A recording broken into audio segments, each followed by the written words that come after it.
but not when you're standing. I see it. I see your weakness. Ziggy dancing. Yeah, anyway, it's another beautiful good throwback. Kontehene.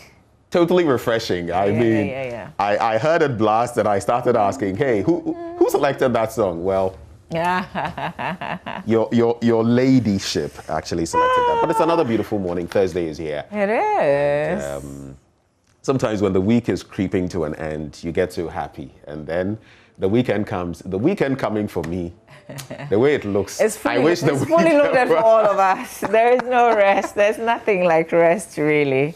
But I guess just the fact that you know it's a Saturday, even if you're stepping out. And yeah, it's just that alone. Before we dig into the papers this morning, I just want to take a little time and talk about two issues. Okay. As briefly as possible. And I know you just might want to comment on them as well. The two issues, the first one has to do with establishment. What the IGP said only recently, that it's only in heaven that you will not find crime. And I am going to add him to administration because he is part of the executive branch of government. And in our country, as far as we have it, he or she is handpicked by Mr. President. And I feel it was so unfortunate. For me, I mean, you can disagree. I felt it was so unfortunate. Looking at the situation, what is happening now, how people feel. And your only response is, oh, this is not nirvana. It is not heaven. Don't we know that? We know this place isn't heaven. But in a place like the United States, there can be shocking, heinous crimes and all of that. But what systems do they have in place to plug the loopholes when it comes to crime? When these things are happening, and we are seeing Emmanuel say, Corporal, Constable, what happened to him? When you're seeing that woman who had a bullet hit her, I mean, out of nowhere, and people are complaining. Yesterday, I was giving a string of incidents, even the police bullion vans alone, between 2016 and 2021. When people complain about these things, and you come and tell us, oh, but this place is not heaven. Seriously? It flies in the face of everything sacred for Mr. IGP to come and tell us that, not because we think this place is some, perfect place, but at least the communication, how you communicated, you are working on it. And look, when it comes to killings and murder, there is good reason for the people of Ghana to be upset. You know why? I was reading the statistic report yesterday. Do you know, I think for the last 2 decades or so plus, our criminal murder cases, about 80% of them have been left unresolved. About 80%. I'm hoping that the period is correct. About 80%. It means only about 20% have been resolved. And you look at it, there is proof even today. Because guess what? J.B. Dankwedu, Ahmed Hussein Swale, Major Mahama, well, we know of some developments in there. There are so many of them that even now we can point to. So, Mr. IGP, I think on that particular one, while I know you are doing your best together with your team, I feel the comments were unfortunate. Here's another bit where I feel comments were unfortunate. And after that, Mama, I know I'll wrap. Sure. It has to do with Defense Minister, Nito, and what he said about the president taking a shower. When I heard of that one, I just felt, hey. Who is, the communications team of this administration? I mean, I don't know how they are handling some of these ministers and all of that, but I feel it was so unfortunate for that statement to be made. In a country where you only recently had your minimum wage go a little over $2, how much can the ordinary citizen even do with that? That's what just happened, though. A little over $2. And if you're spending, if we are to go by the figures that Okujeto Ablakwa put out there, 15,000 per hour and the millions he claims, I mean, what does that say? The opulence, the profligacy, how we are spending. And if people complain about that, I feel he shot the president in the foot. You know why? Defense minister didn't defend Mr. President. Come and tell us there could be justifiable reasons, something to, well, justifiable in quote. And you come and tell us that, oh, it's only because Charlie, President Okra, you don't go fish shower. Okay, have you landed? I've not landed. Okay, please land. I'll wrap with this. It's made me do something. I took a look at the top 10 economies in the world. United States, China, Japan, Germany, UK, France, India, Italy, Brazil, Canada. And then I started checking. What do these countries have when it comes to their presidential jets?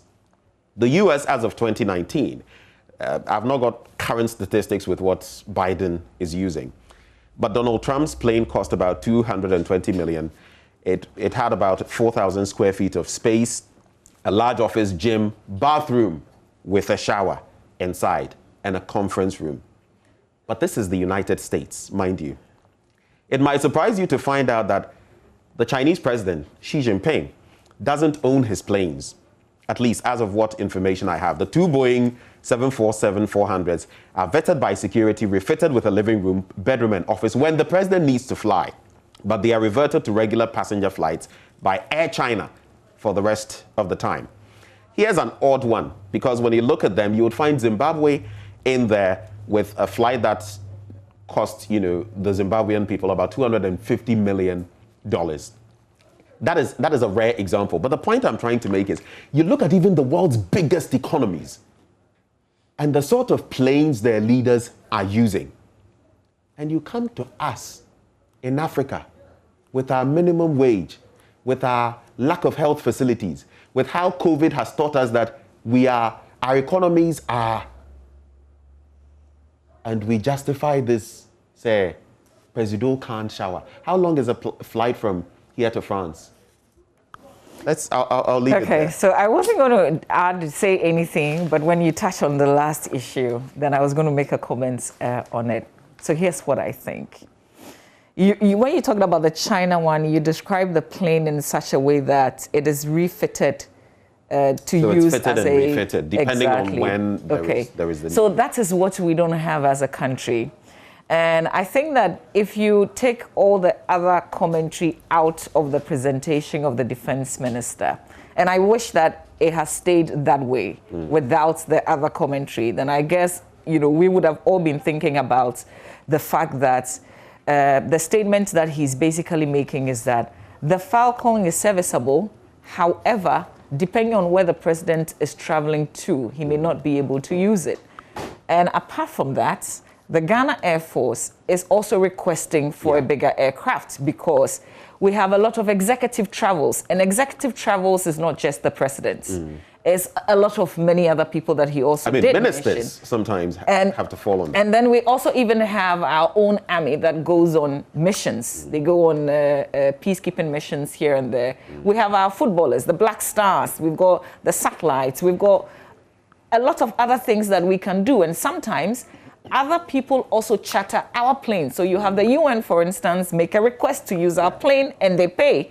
But we don't have an aircraft that can easily, be chartered and used with, huge numbers. So we're actually spending a lot of money on commercial flights. So one of the things I heard him say, for instance, is that say the president is traveling with a certain number, because they can't all fit into this plane, they will go on a commercial flight. Now, if you do the calculation, if you had your own bigger aircraft, you would have saved yourself a lot of money. Here's the shower bed. When did we have this epiphany? Oh, this idea was part of the original plan of former President Kufuor. That's why he ordered 2 aircraft. I was waiting for that. Yeah, so there was one which is just the description that I'm giving. The bigger one that was cancelled and we're left with the Falcon. So that's the genesis of the whole thing. I tried to take away all the other comments and try to make sense of what he was trying to communicate to us. What he sought to do, and the question Mr. Blackwell asked, was the airworthiness of the aircraft. It had nothing to do with cost. It had nothing to do with what was chartered. I am waiting for the finance minister to also explain that bit, except that I don't even think that the finance minister will be able to address that question, because guess what?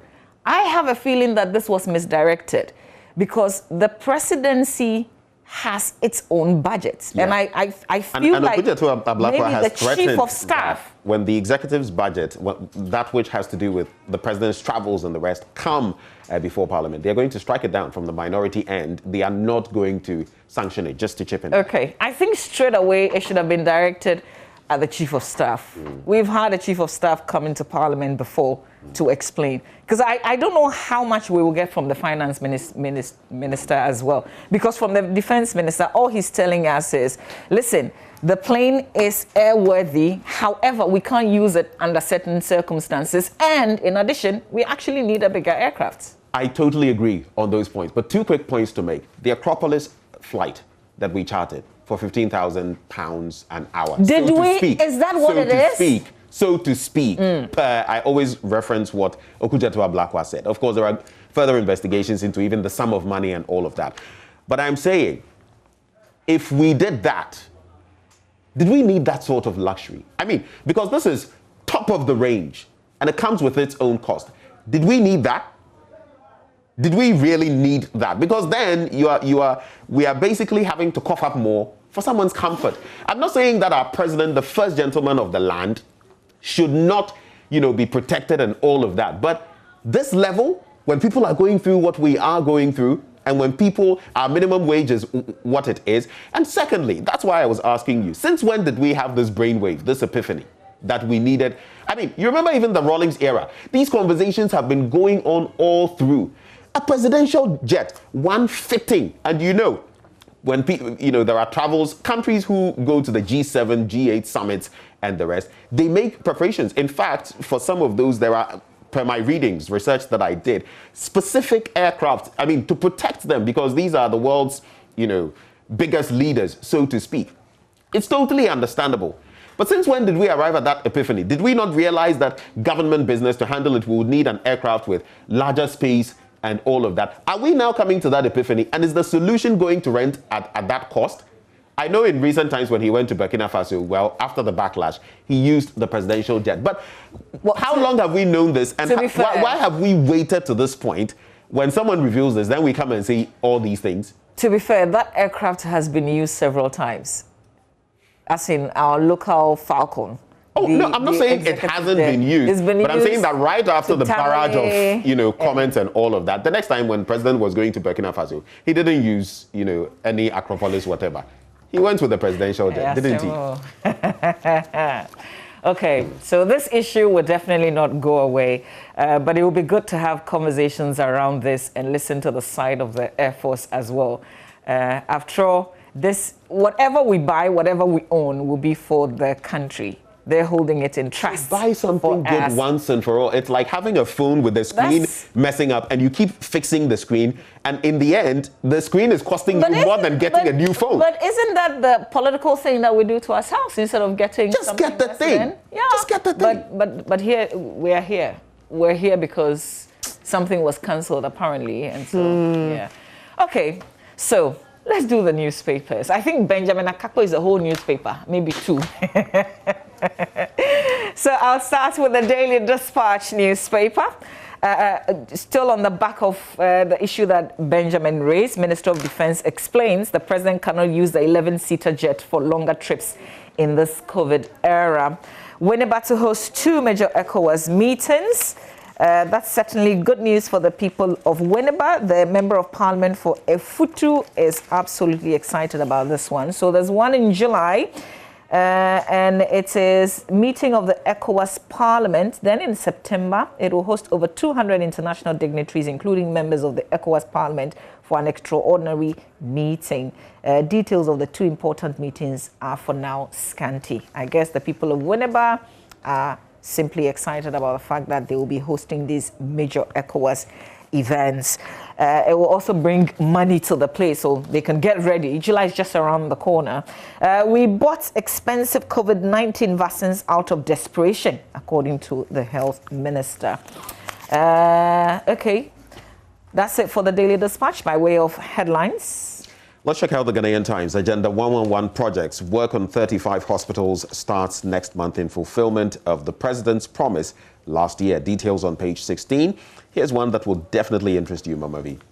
Ravaging tidal waves in Ketu South. Blekusu Sea Defense Project 2 to begin by end of year. Yeah. You can hold your comments if you want. But no. I mean, this was revealed yesterday as we traveled to Ketu South. So I was in Ketu South yesterday. That's why I was largely missing on the show. but I wanted to be That's why on the ground. I'm chucking you. I know that the newspapers can go ahead with their angles, but what I am doing really is to tell the whole story.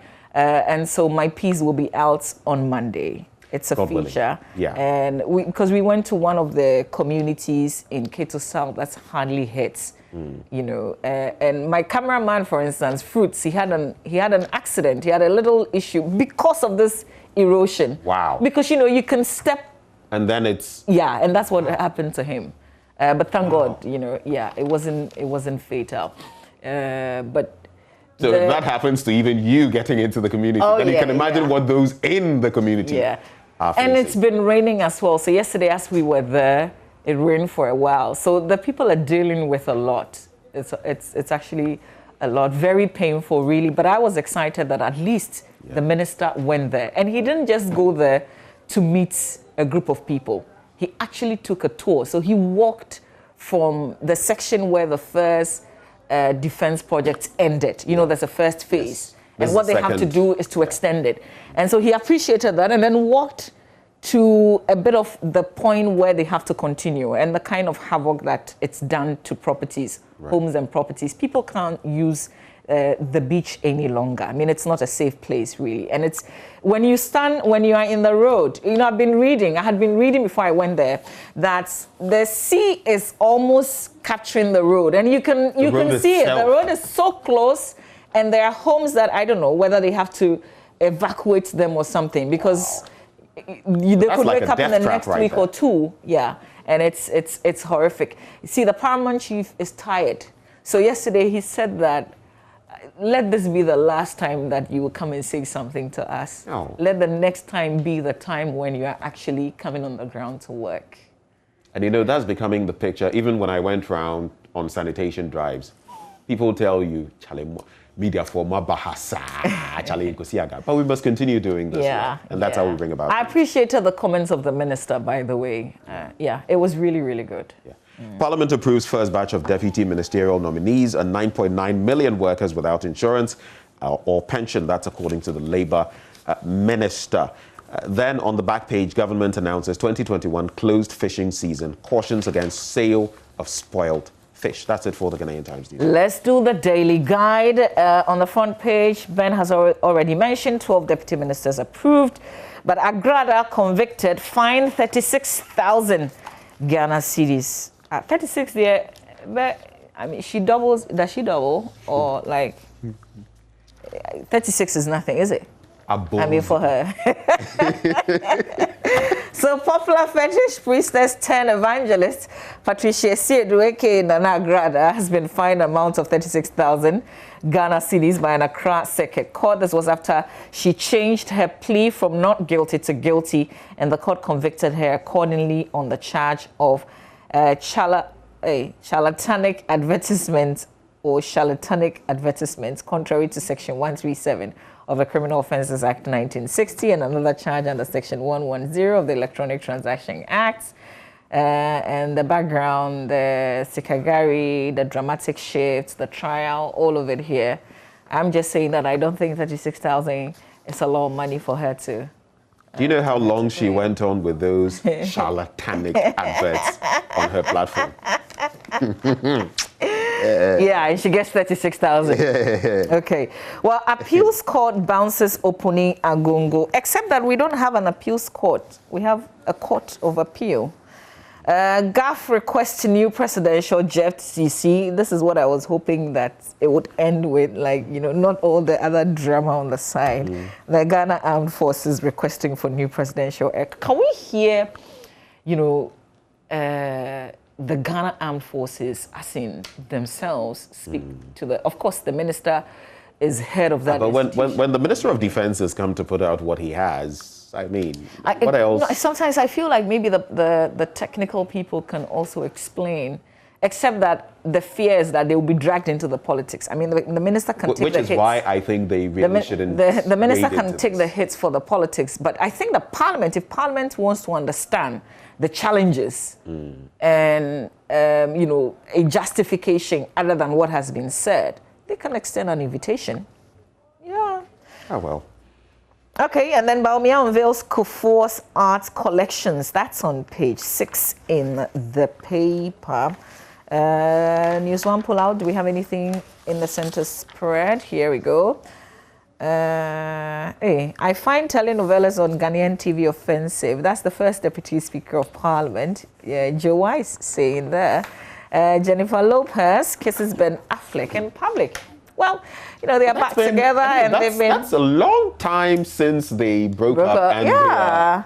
Right now, the fire is on. They are rekindling things. Yeah, man. Ayo. Okay, there are other stories if you're interested. That will be one Abo-Ziggy relationship. Well, let's do the business finder. Tax experts punch holes in VAT regime, suggest ways to improve implementation. One of my former lecturers, Ali Nachia, there, when it comes to tax law, you know, he knows the stuff. Nurture the seedlings. That's the lands minister, Abu Jinapo. And I'm just hoping someone, I read a comment from someone, I think on social media the other day that, yes, we've planted, but nurturing the seedlings, ensuring that we protect them to even grow. Yeah. That is another thing on its own. And I totally agree with, you know, his call here, nurture the seedlings. New Development Bank will be successful if, and of course, we have the CBG, but you know of that new development bank we are planning of putting together. On page 4, Rwandan team explores business opportunities in Ghana, 16.3 million membership on NHIS. Middle spread, automobile industry, catalyst for growth, and Ghana on high alert for possible bandits attack from Burkina Faso. News of that breaking yesterday. That's it with the Business Finder. Let's do the Business and Financial Times. On the front page, economy grows 3.1% despite pandemic. SNIT's NIA integration takes off in 2 weeks. Let's deal with piracy like Galamsey and consistent data denting tourism sector gains and SIM re-registration to benefit remittances, according to Communications Minister. That's what the SIM re-registration, Charlie. Ibu translates that in English. It kills Vim. Vim killer. Wet blanket for Papa. Charlie? Yeah, yes, sir. Party pooper. Hey. All right, let's check our back page. Odotobri Rural Bank opens a Buakwa branch and government seeks partnership to revive tour. Yes. All right. No comments. No further comments. Ayo. The Daily Statesman, upon Kroma, broadcast infractions to be tackled. Kumasi daylight robbers arrested. Some positive developments pictured there. ASP Godwin Ahianyo, I should say, Ashanti Regional Police PRO. And then there is NDC neglected Mills Asumje Park Koku Anyido. Have you been reading his tweets in recent? He's still been firing. Oh. So you know some of these personalities before, so I follow him on Twitter. So he's still firing. And yeah, it pops up, and then I read some of them, and so this was a tweet. I laugh. Was this a tweet? The NDC neglected Asumje. I don't know, but these are comments. I could just check that on page 2. These are comments he's passed, and he's taken a swipe at the NDC for neglecting. According to him, the legacy of the late president has not been well preserved. It doesn't state here whether it's one of those. All right. But I see a lot from him recently. And you will see people going after him, but the man, I like his vim in that respect. And maybe I'll just highlight ENI makes new oil discovery in North Sea a positive development. That's it with the Daily Statesman. You have one more paper to do? I think I can skip this one. All right. You want to highlight? Highlight, which would be the highlight? There was a story that I think I saw. Was it in this newspaper? Which one? The Business Finder? Yes. Let me do this one. So Ghana on high alert for possible bandits attack from Burkina Faso. That's what I was looking for. And it's in the Business Finder. Ghanaian police were placed on high alert following reports that suspected bandits were planning to attack communities in northern Ghana along the border with Burkina Faso, a police statement said Tuesday. Reports indicate, and I'm quoting here, that a Burkina Faso-based bandits group are allegedly launching attacks in communities along the Burkina Faso-Ghana border. They are planning to launch attacks on the Bolgatanga townships and its environs, including areas in Tamale, in the coming days, the statement said. According to the police, the suspected bandits in possession of military-grade weapons may have already infiltrated Ghana at yet-to-be-identified locations in the northern regions and are poised to launch the attacks any moment from now. And me, when I even heard military grade, that's the one that, in all the news, yes, they are. I mean, it's no surprise to me, looking at our borders and, the things happening in the sub-region and even ECOWAS and its mediation and security meetings and all of that. But the sort of maybe weaponry they could even be carrying as they infiltrate. And it's on the back of what we saw recently with the sad death of Emmanuel Osei, the grade of, ammunition these people were armed with. We just need to be much more cautious, especially along our borders. Yeah, absolutely. Well, just to highlight this in the Business and Financial Times, the issue of inconsistent data denting tourism sector gains. Wisdom Johnny Nuakpe is the writer of this. And just a reminder of something that a former tourism minister, Barbara Otinjesi, said on figures and how it contributes to the inconsistencies. And this is on page 3 of the Business and Financial Times. So here we go. So for instance, Barbara Otinjesi, according to the write-up, has on countless occasions and on several platforms and interviews indicated that Ghana's monumental year of return event in 2019 generated a total revenue of $1.9 billion through activities related to the events. And then the former minister at a ceremony in Anomabo to inaugurate a tourist center and hand over facilities at the Heroes Garden in December 2019 was also emphatic that total arrivals in the country through the event stood at about 750,000 visitors.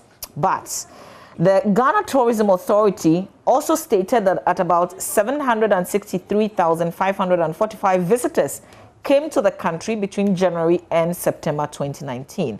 So the number of arrivals, as stated by the Tourism Authority, for only 9 months, which was the 763,545, sharply contradicted what the former minister had mentioned as the total visitor figures for the entire events from January to December 2019. And I hope that we all appreciate this. But the core of it is that the contradictions and irregularities in Ghana's tourism sector figures are obstructing gains of the sector and hindering the need to potentially continue and build on advances in the industry. So if you can't because if you're not getting your figures right, I mean, how do you know what gains you're making and where you need to push further? Yeah, and there's more of such inconsistencies in this write-up. They have to check it because the thing is that these are all state operators. Right. And if they can't get it right even from that angle, then we on the ground here, what can we get? Today, my watchword is Abo. It has to do with Nana Grada, the Sikagari woman. Oh yeah. Yeah, before Abo Ziggy. Share. Anyway, so right before we go, though, we have some birthday wishes and others. A very good morning to you, Auntie Sophie at Kwabenya. Wait, hang on. Auntie Sophie is watching. So, yes. Yes. Like that. Auntie Sophie is. Okay, so you love watching the AM show. You're always watching. You're a member of House of Miracle Ministries and a dedicated viewer of the AM show. Auntie Sophie, have a great day. It's from Abla de Souza, from Mama Vio Uswabadi. Yes, ma'am. And from yours, truly. Yeah, Auntie Sophie, happy birthday to you. It's also your birthday, Constable Esiama Bismarck of the Ghana Police Service National Protection Units, from Constable Asamoah Bright of National Headquarters Communications. And this is one that, Ben, I should be beating you for not doing yesterday. Mrs. Elizabeth Atabwahen, you are a nurse and former matron of Yeboah Hospital, East Legon. You turned 70 yesterday, and I apologize that this dedication didn't come yesterday, but it's from your husband, Nana Odamsiao, the fourth, your mom as well, Hannah Ankama, and your children, Oforiwa, Asantua, and Sewa, and your grandchildren. And a man who is super grateful because you saved him back in 2010 when he broke his hand on Republic Day, when Joy was playing Data Bank. And Papa Kowakwe sent in that as well, and he wanted to wish you a happy birthday. Unfortunately, we missed it yesterday, but it's never too late. So belated one to Mrs. Elizabeth Atabuahin. And I'm Chemi. It was my oversight. Chemi. But I had to do this one, another belated wish on which we shall hopefully wrap.